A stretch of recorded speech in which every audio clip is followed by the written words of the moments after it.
దేవుని వాక్యంలో నుండి మత్తయి సువార్త 2వ అధ్యాయము 1-2 వచనాలు. మత్తయి సువార్త 2వ అధ్యాయము 1-2 వచనములు చదువుకుందాం.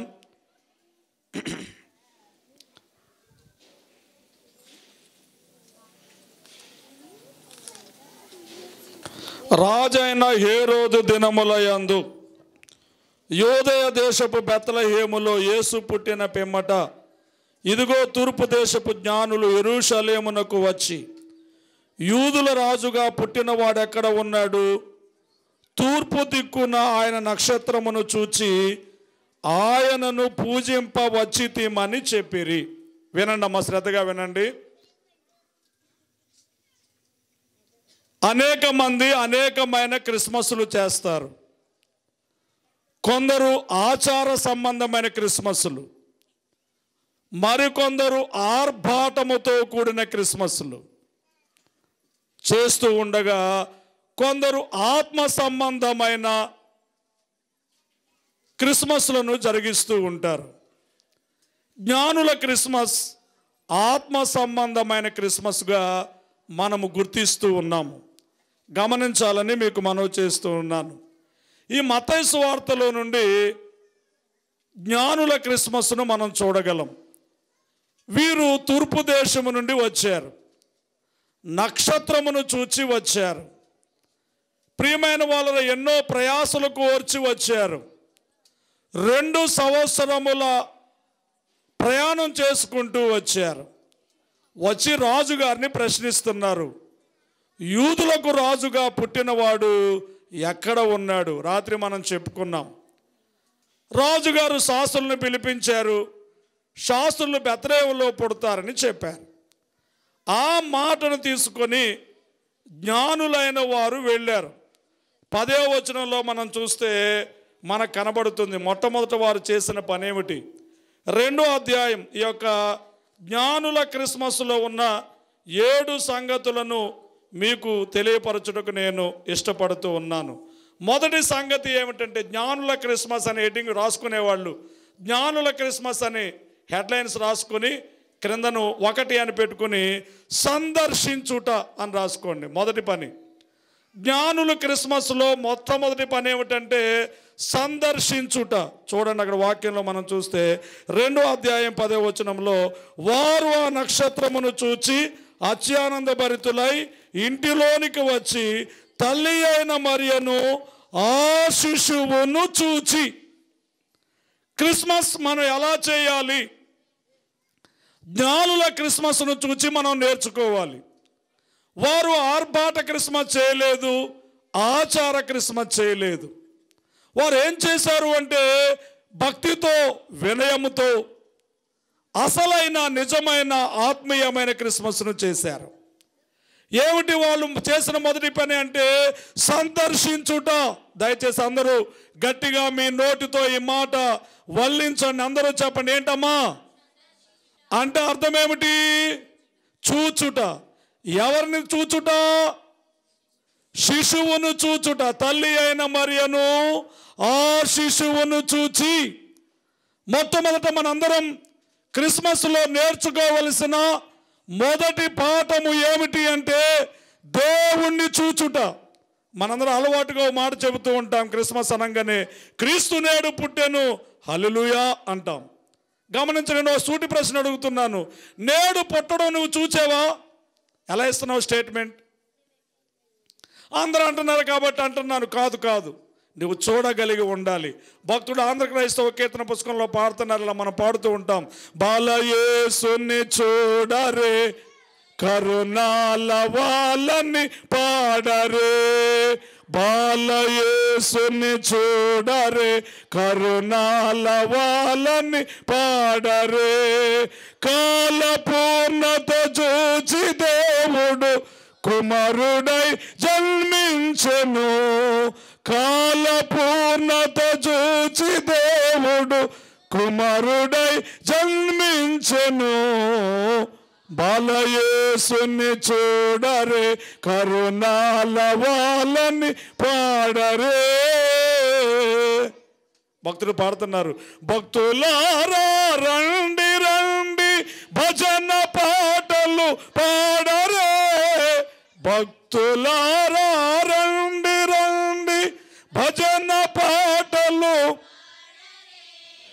ముక్తి రాజగు యేసు ప్రభు మన మధ్యనే జన్మించెను, ముక్తి రాజగు యేసు ప్రభు మన మధ్యనే జన్మించెను.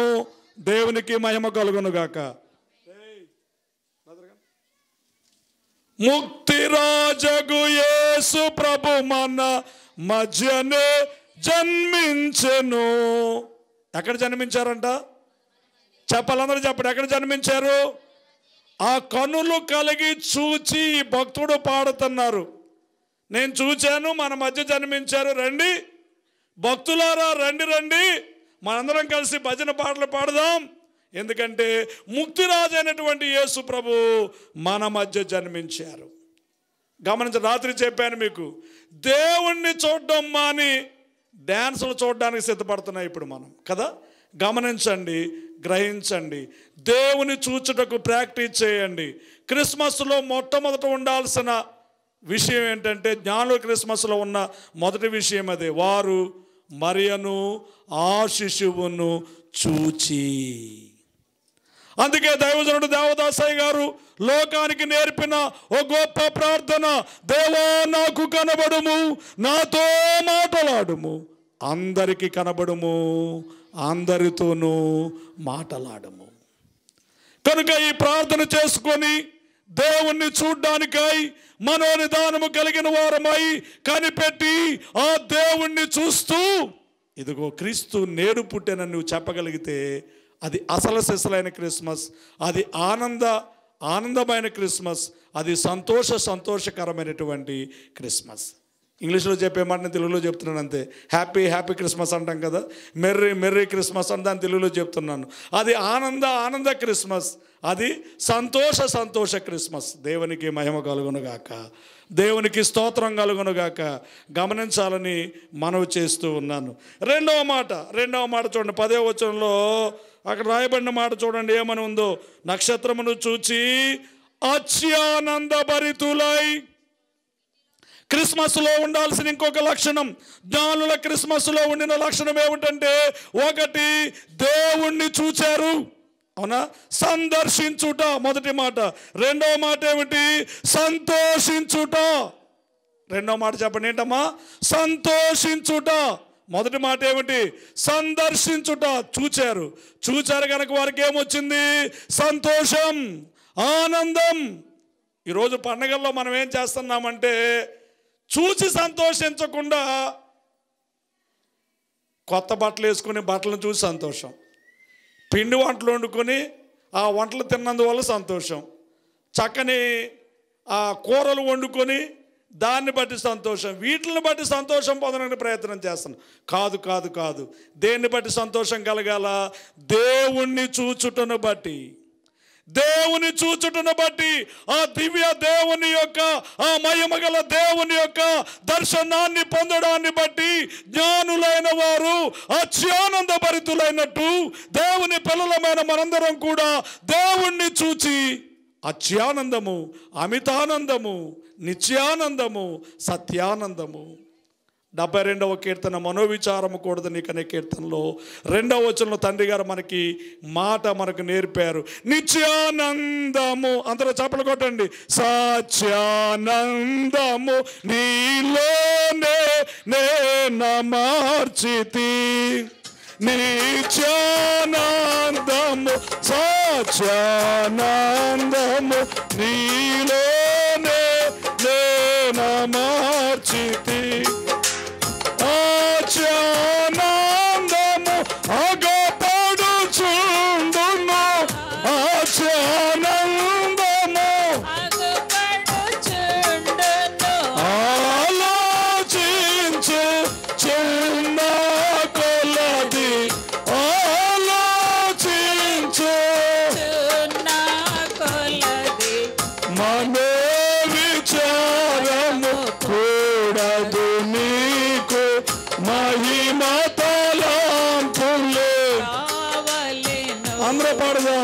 నిత్యానందము సాత్యానందము నీలోనే దేనా మార్చితే నిత్యానందము సాత్యానందము నీలోనే దేనా మార్చితే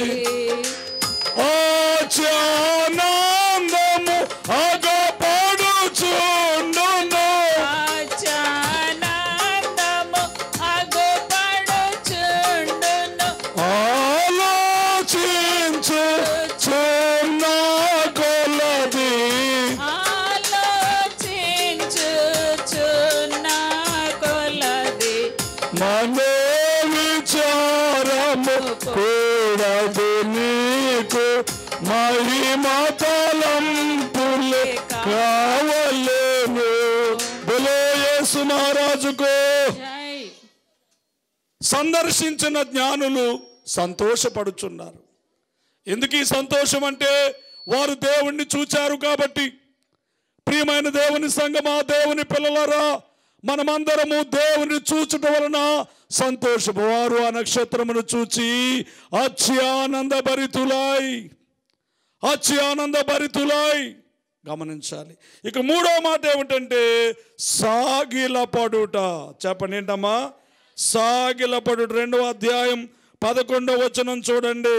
వారు ఏం చేస్తున్నారు అంటే ఆ మరియను ఆ శిశువును చూచి సాగిలపడి ఆయనను పూజించి ఏం చేస్తున్నారమ్మా? సాగిలపడి పూజించి. మూడవ మాట. మొట్టమొదటి మాట ఏంటి? ఆయన్ను చూచారు, సందర్శించారు కదా. రెండవ మాట ఏమిటి? చూసిన వీరే సంతోషించారు. ప్రభువును చూచారు కనుక వారికి ఏమొచ్చింది? ఇప్పుడు సంతోషము, ఆనందము, మహదానందము, అత్యానందము, అమితానందము. ఆ పిదప వారు ఇప్పుడు ఏం చేస్తున్నారంటే సాగిలపడి ఆయనకు పూజలు చేయుచున్నారు. ఎందుకంటే ఈ బాలుడు సృష్టికర్త, ఈ బాలుడు రక్షణకర్త, ఈ బాలుడు విమోచనకర్త, ఈ బాలుడు ఆదరణకర్త. బిడ్డ చిన్నవాడే కానీ ఆ ముఖములో ఆ కళ కనబడుతూ ఉంది. అందుకే కలగల జన్మార్థకరుడు వచ్చెను అంటూ తండ్రి గారు మనకు దేవస్తోత్ర గానములపై దివ్యస్థలములనే కీర్తనలో నేర్పారు. ఎవరంటే ఆయన కలగల జన్మార్థకరుడు.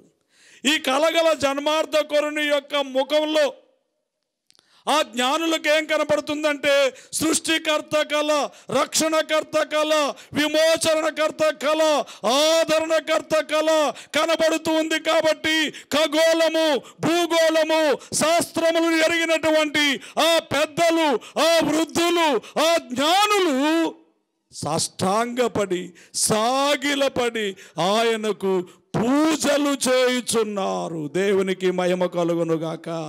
మన రక్షకుడైన యేసుక్రీస్తులో ఈ కళలు ఉన్నవి కనుక మనమందరం ఆయనకి ఏం చేయాలి? ఇప్పుడు సాగిలపడి పూజలు చేయాలి. సియోను గీతాల్లో చక్కని మరి పాట ఉన్నది, ఒకసారి జ్ఞాపకం చేసుకుందాం.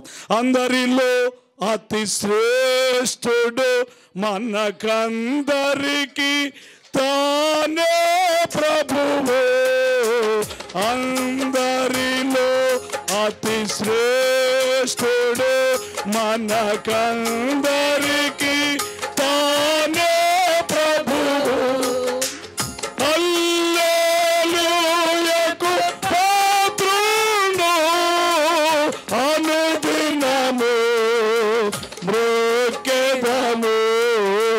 హల్లెలూయాకు పాత్రుడు అనుదినము మ్రొక్కెదము. సాగిలపడి మ్రొక్కెదము. సాక్ష్యముతో ఆత్మలో మన ప్రభు యేసుని సాగిలపడి మ్రొక్కెదము. దేవునికి మహిమ కలుగునుగాక. బోలో యేసు మహారాజుకు. ప్రియమైనటువంటి దేవుని బిడ్డలారా గమనించండి, సాగిలపడి ఆ దేవుని మనమందరము కూడా మొరక్కవలసిన వారమై ఉన్నాం. క్రిస్మస్లో ఉన్న ఒక ప్రధానమైన అంశం ఇది. మొదటి అంశం సందర్శించడం అయితే, రెండో అంశం సంతోషించడం అయితే, మూడో అంశం ఏంటి? సాగిలపడి పూజలు చేయుట. ఇక నాలుగో విషయం ఏమిటంటే సమర్పించుట. చెప్పండి ఏంటమ్మా? సమర్పించుట. మనం 11వ వచనంలో చూస్తే వారు ఏం చేస్తున్నారు అంటే బంగారమును, సాంబ్రాణిని, బోలమును కానుకలుగా ఆయనకు వారు తమ పెట్టెలు విప్పి, అంటే వాళ్ళు వస్తూ ఏం తెచ్చారు? పెట్టెలు తెచ్చారు. ఆ పెట్టెల్లో ఏముంది? బంగారము, సాంబ్రాణి, బోలము. జ్ఞానులు గనుక నక్షత్రాన్ని చూచినప్పుడు దేవుడు వారి జ్ఞానాన్ని వెలిగించాడు కాబట్టి ఒక ఆయన రాజుగారు అనుకుని బంగారాన్ని తెచ్చారు, ఇంకొక ఆయన యాజకుడు అనుకుని ఏం తెచ్చారు? సాంబ్రాన్ని తెచ్చారు, ఇంకొక ఆయన రక్షకుడు, మన నిమిత్తమై శిలువ రానున్న యజ్ఞం కాబోయే యజ్ఞ పశువు అనుకుని బోలాన్ని తెచ్చాడు. ఈ మూడింటిని తెచ్చి దేవునికి కానుకగా వారు దేవుని సన్నిధిలో కానుకలను అర్పణ చేశారు. ప్రియమైనటువంటి వాళ్ళ బహుశా మరి ఈ రోజున వీటిని అర్పించడానికి నీకు బంగారము లేకపోవచ్చు. రోజు రోజుకి ఇది ప్రేమై అధికమవుతూ ఉన్నది, ఖరీదు పెరుగుతూ ఉన్నది. బహుశా ఈ సొమ్ము నీ యొద్ద లేకపోవచ్చు. కానీ ప్రియమైనటువంటి వాళ్ళరా, బంగారమును దైవజనులు విశ్వాసంగా పోల్చారు, సాంబ్రాణిని ప్రార్థనగా పోల్చారు, బోలమును పశ్చాత్తాపంగా పోల్చారు. కాబట్టి బోలము నిండిన హృదయంతో, అంటే పశ్చాత్తాపం నిండిన హృదయంతో నీవు దేవుని సన్నిధిలోనికి వస్తే అది ఏమవుతుందంటే బోలమవుతుంది. ప్రార్థన నిండిన హృదయాన్ని దేవునికి కానుకగా ఇస్తే అది సాంబ్రాణి అవుతుంది. విశ్వాసం నిండిన హృదయాన్ని దేవునికి కానుకగా ఇస్తే అది బంగారం అవుతుంది. కాబట్టి విశ్వాసం నిండిన హృదయాన్ని ఇవ్వండి, అదే బంగారం. మీరందరూ ఇప్పుడు బంగారాలు తేనక్కర్లేదు, తేలేరు. ఎందుకంటే తులం 50,000 పైన పలుకుతుంది ఇప్పుడు కదా. కాబట్టి ఎలా తేగలరా? 10 గ్రాముల బంగారం చాలా ఖరీదైపోయింది కదా. తేగలరా? తేలేరు.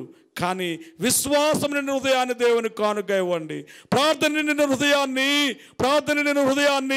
దేవునికి కానుకగా ఇవ్వండి, అది సాంబ్రాణి అవుతుంది. పశ్చాత్తాపం నిండిన హృదయాన్ని దేవునికి కానుకగా ఇవ్వండి, అది బోలమవుతుంది. ఈ కానుకలను అర్పణ చేయండి. ఇది జ్ఞానుల క్రిస్మస్లో ఉండినటువంటి మరి యొక్క కార్యమై ఉంటూ ఉన్నది.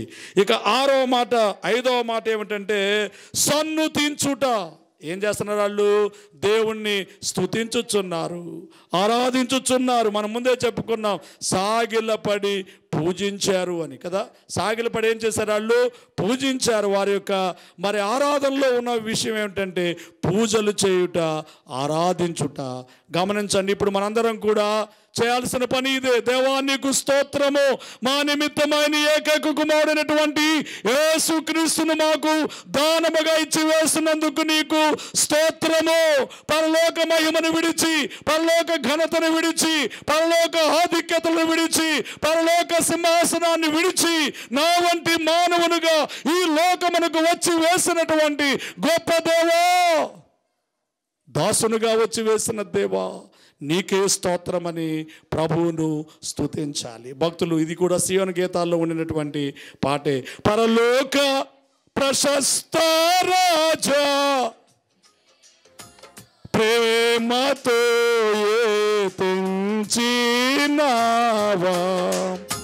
పరలోక ప్రశస్త రాజా ప్రేమతో తెంచి, ప్రేమ తెలియగలనా నీ ప్రేమ లోతు మెరుగగలనా, ప్రేమ తెలియగలనా నీ ప్రేమ లోతు మెరుగగలనా, ప్రేమ ప్రేమ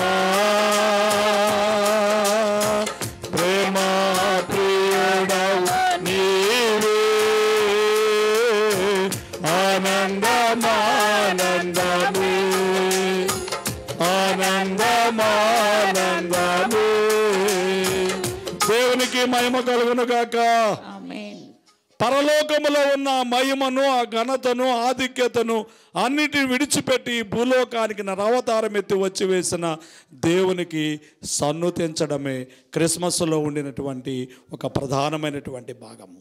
ఈ జ్ఞానులు చేసిన పని ఏమిటంటే 5వ మాట సన్నుతించారు.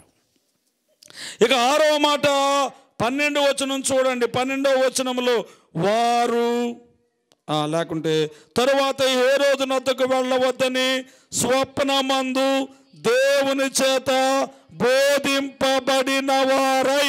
అమ్మ వినండి. ఇక 6వ మాట ఏమిటంటే 6వ మాట సందేశమును పొందుట. చెప్పండి ఏంటమ్మా? అందరూ చెప్పాలి ఏంటమ్మా? సందేశమును పొందుట అంటే మెసేజ్. ఎవరి ద్వారా? దేవుని ద్వారా. క్రిస్మస్లో ఉండాల్సిన ప్రధానమైన లక్షణం ఇది. క్రిస్మస్లో ఉండాల్సిన ఒక ప్రాముఖ్యమైన విషయం ఇది. జ్ఞానుల క్రిస్మస్లో ఇది ఉంది. వారు ఒక మెసేజ్ పొందారు. మరలా మీరు హేరోదు యొద్దకు వెళ్ళవద్దని వారికి ఆ విషయము తెలియచెప్పి చూడండి. తరువాత హేరోదు నద్దకు వెళ్ళవద్దని స్వప్నమందు దేవుని చేత బోధింపబడిన వారై. దేవుని పిల్లలు ఇప్పుడు ఏం పొందాలంటే సందేశం పొందాలి. చాలా క్రిస్మస్లలో సందేశాలు ఉండడం లేదు. పాటలు పాడి పాడి పాడి ఏవో 2 మాటలు చెప్పి అక్కడి నుంచి డ్యాన్సులు వేసి వేసి 2-3 తెల్లవారుజాము వరకు చేసుకొని ఎంత బాగా చేశామో క్రిస్మస్ అని సంబరపడిపోతున్నారు కదా, ఆనందపడిపోతున్నారు. గమనించండి, క్రిస్మస్లో ఉండాల్సింది ఏమిటంటే సందేశము, మెసేజ్. ఎవరి నుంచి సందేశం? దేవుని యొద్ద నుండి. జ్ఞానులైన వారు సందేశమును పొందుకున్నారు. మొట్టమొదట వారు ఏం చేశారు? దేవుణ్ణి సందర్శించారు. 2 ఆ చూసిన దేవుణ్ణి బట్టి సంతోషించారు. సంతోషించిన వీరే అందరితో ఆగిపోలేదు. ఏం చేశారు? సాగిలపడి మరి పూజలు చేస్తున్నారు. అందరితో ఆగిపోలేదు. బంగారాన్ని, సాంబ్రాణిని, బోలమును కానుకలుగా ఆయనకు సమర్పించారు. సమర్పించబడిన వీరే సన్నుతించారు. సన్నుతించిన వీరే దేవుని నుండి సందేశాన్ని పొందుకుంటున్నారు. వినండి. ఓ చిన్న బాలుడు ఏలి అనే యాజకుని యొద్ద ఉన్నాడు. దేవుడు ఆయనతో మాట్లాడుతున్నాడు. ఎవరు ఈ చిన్న బాలుడు? గట్టిగా చెప్పండి. ఎవరా చిన్న బాలుడు? ఎవరు మాట్లాడలేదు? సమూయేలు. అందరూ చెప్పండి. ఎవరమ్మా? బాలుడైన సమూయేలు దేవుని మందిరములో ఉన్నాడు. ఏలి గారి యొద్ద శిష్యరకము చేయుచున్నాడు. అప్పటి వరకు సమూయేలుకు దేవుని వర్తమానము వినలేదు ఆయన. ఆ రోజుల్లో దేవుడు మాట్లాడడం మానివేశారు. ఆ సమయంలో చిన్నవాడైనటువంటి సమూయేలుతో దేవుడు మాట్లాడుతూ ఉన్నాడు. సమూయేలు సమూయేలు అని పిలుస్తున్నాడు. అర్థం కాలేదు. గురువు గారి దగ్గరికి పరిగెత్తాడు. గురువు గారండి పిలిచారా అండి? లేదు నాయన. 2వసారి మరలా వినబడింది మాట. పరిగెత్తుకెళ్ళాడు. అయ్యా పిలిచారా అండి? లేదు నాయన. కానీ గురువు గారికి అర్థమైంది దేవుడు ఈ కుమారునితో మాట్లాడుతున్నాడని. కాబట్టి ఒకవేళ ఈసారి మాట్లాడితే గనక, స్వరం వినబడితే గనక, నీ దాసుడు ఆలకించుచున్నాడు, దయచేసి సెలవిమ్మని మాట్లాడవలసిందిగా, చెప్పవలసిందిగా మరి ఏలి చెప్పాడు. చెప్పిన మాటను బట్టి ఆయన అలాగూ మాట్లాడగా దేవుడు అనేకమైన విషయములు సమూయేలుకు తెలియపరిచినారు. దేవునికి మహిమ కలుగునుగాక. బాల్యంలోనే సందేశమును పొందినటువంటి సమూయేలు. వచ్చిన వార్లరా, వినుచున్న వార్లరా, దేవుని సంఘమా, ఈ క్రిస్మస్లో మనం 6వ పని ఏమిటంటే చెప్పండి. అందరూ చెప్పండి. ఏంటమ్మా? సందేశమును పొందుట. చెప్పండి. అందరూ చెప్పండి. ఏం పొందుట? ఇది చాలా ప్రధానం, చాలా ప్రధానం. సందేశానికి చాలా తక్కువ సమయాలను మనం ఇస్తూ ఉన్నాం. తక్కువ సమయాలు సందేశాలకు కాదు, అధికమైన సమయం మనం ఏం చేయాలి? ఇప్పుడు సందేశానికి ఇవ్వాలి. దేవుని చేత ఈ రాత్రి మీరు బోధింపబడాలి. దేవుని చేత మీరు ఒక మెసేజ్ అందుకోవాలి. దేవుని పక్షముగా దైవ సేవకుని ద్వారా మీరందరూ ఒక సందేశాన్ని ఆలకించాలి. చాలామంది పాటలు పాడే వరకు ఉత్సాహంగా ఆ కాలు మీద అలాగా చేతులు కొట్టుకుంటూ తెగ పాడేసి ప్రసంగం చెప్పడానికి ఆరంభించగానే అటు ఇటు వెళ్ళిపోతూ ఉంటారు. ప్రియమైనటువంటి వాళ్ళరా గమనించండి, సందేశము చాలా ప్రధానమై ఉంటూ ఉన్నది. ఈ జ్ఞానులైన వారు సందేశమును పొందుకున్నారు, దేవుని చేత బోధింపబడ్డారు. ఇక 7వ మాట ఏమిటి అంటే చూడండి, అక్కడ 12వ వచనంలో ఉన్న మాట, 12వ వచనంలో ఉండేటటువంటి మాట మనం చూసినట్లయితే, వారు దేవుని చేత బోధింపబడిన వారై వారు మరి ఒక మార్గమున తమ దేశమునకు తిరిగి వెళ్ళిరి. అంటే వారు ఏ మార్గంలో వచ్చారు?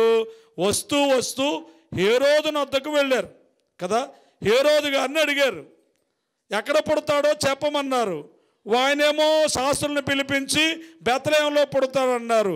అంతేకాకుండా ఆయన ఇంకో పని చేశాడండోయ్, ఆ జ్ఞానులను రహస్యంగా పిలిపించాడు.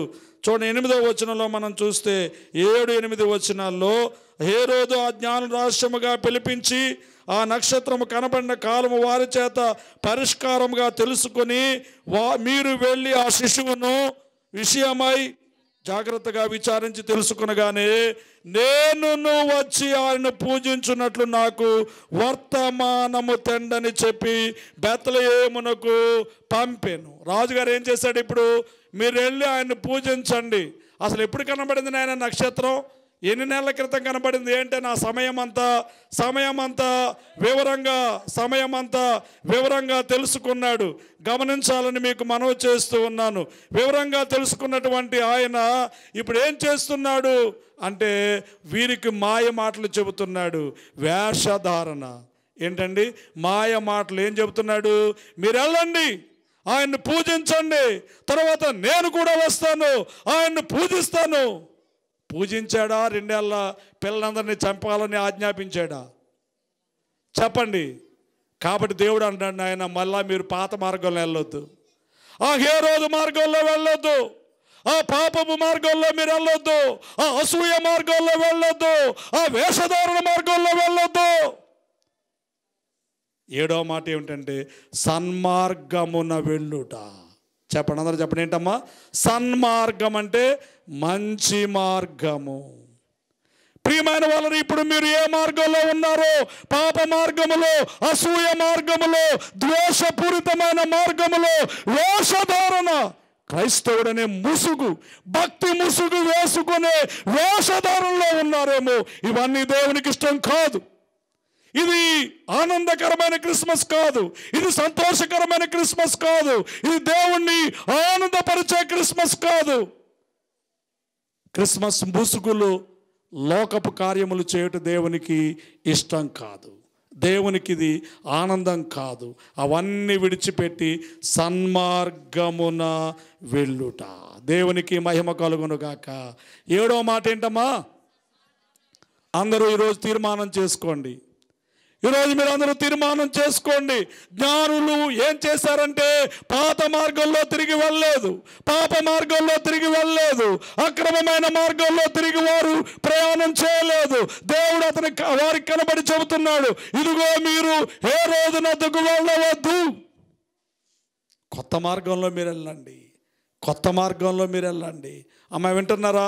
ఇప్పుడు మనందరం పాప మార్గము, పాత మార్గము, లోక మార్గము, అసూయ మార్గము, ద్వేష మార్గములను విడిచిపెట్టి కొత్త మార్గములు, దైవ మార్గములు, విశ్వాస మార్గములు, మోక్ష మార్గములు మనందరం ఏం చేయాలి? ఇప్పుడు ప్రయాణము చేయాలి. ఏసే మన మార్గము, ఏసే సత్యము, ఏసే జీవము. ప్రభు మాట్లాడుతున్నారు మనతో. రండి రండి యేసుని యొద్దకు రమ్మను, రండి రండి యేసుని రమ్మనుచున్నారు, ప్రయాసపడి భారము మోయు, ప్రయాసపడి భారము మోయు వారలు ప్రభుని చెంతకు పరుగెడువే. వేగమే వేగమే రండి రాండి యేసుని యొద్దకు రమ్మనుచున్నారు. దేవునికి మహిమ కలుగును గాక. బోలో యేసు మహారాజుకు. ప్రియమైనటువంటి దేవుని సంగమా గమనించండి. గనుక 7 విషయాలు చెప్పారు. జ్ఞానుల క్రిస్మస్లో ఉన్న 7 విషయాలు ఏమిటది? 1 సందర్శించారు, 2 సంతోషించారు, 3 సాగిలపడ్డారు, 4